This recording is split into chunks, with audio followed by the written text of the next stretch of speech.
Hai everyone, kali ini aku akan membahas mengenai Artificial Intelligence, Blockchain, Cloud Computing, and Data Analytics. Oke, untuk yang pertama kita akan membahas mengenai Artificial Intelligence. Artificial Intelligence, apa itu?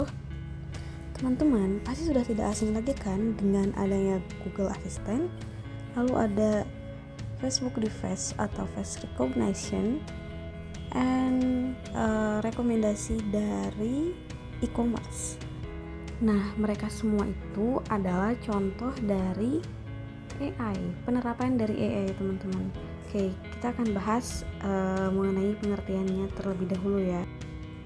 Kecerdasan buatan atau artificial intelligence adalah simulasi dari kecerdasan yang dimiliki oleh manusia yang diterapkan atau dimodelkan di dalam mesin dan diprogram agar bisa berpikir seperti halnya manusia.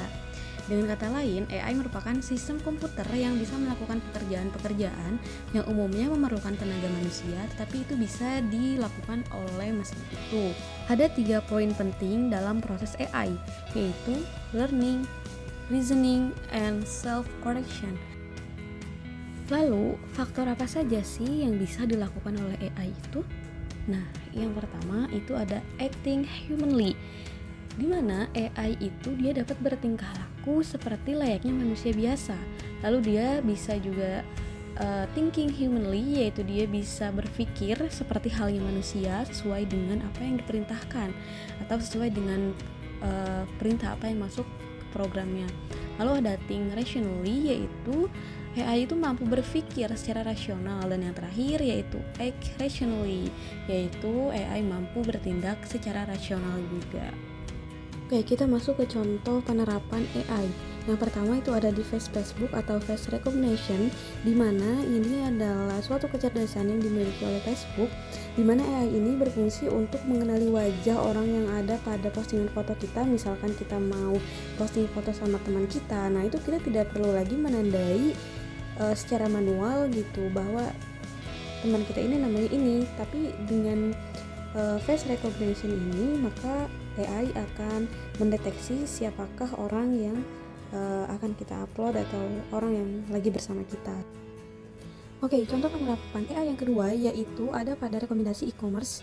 Nah, jadi ketika kita belanja di suatu e-commerce lalu kita mengetik suatu nama barang, nah ketika kita sudah keluar dari aplikasi tersebut lalu kita membuka lagi, lalu ada di rekomendasi itu ada produk-produk yang muncul itu sesuai dengan apa yang kita cari. Nah, produk-produk tersebut itu adalah proses dari AI juga nih teman-teman.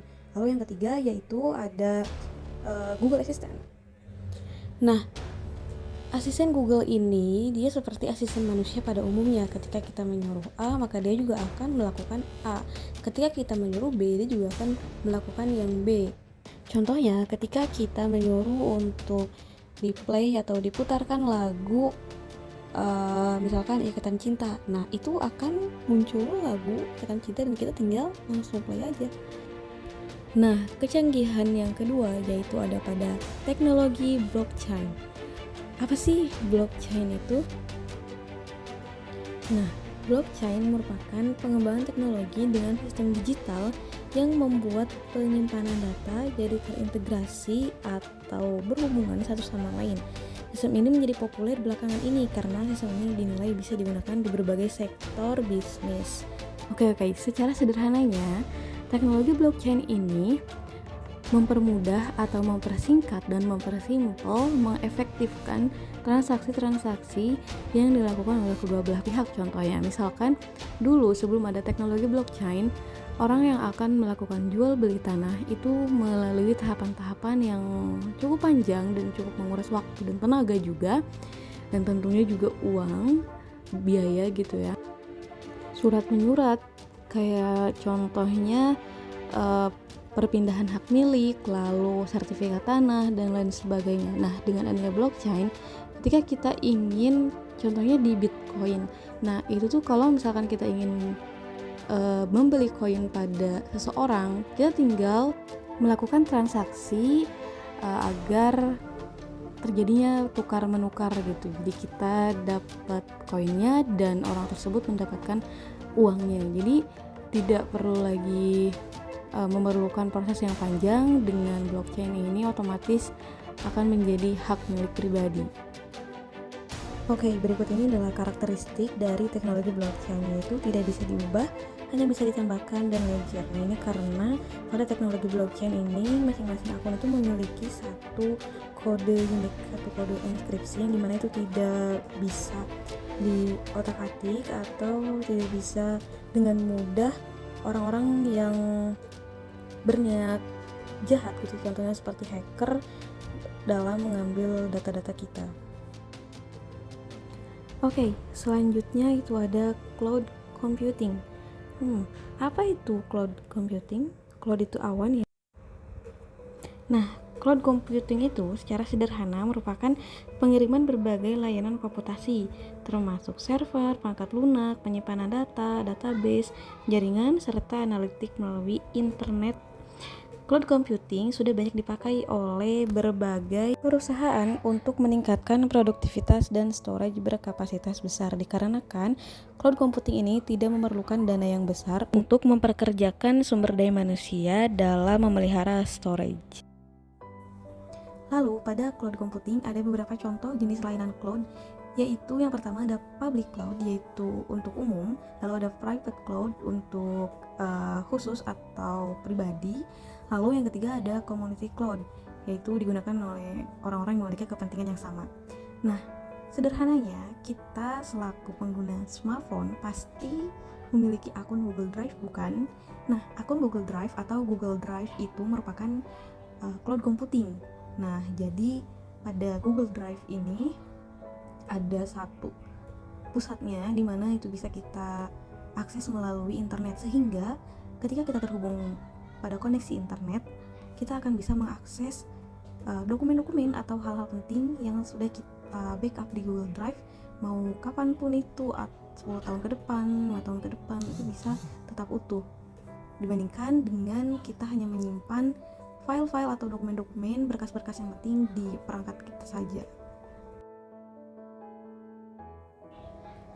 Lalu yang terakhir yaitu ada data analytic.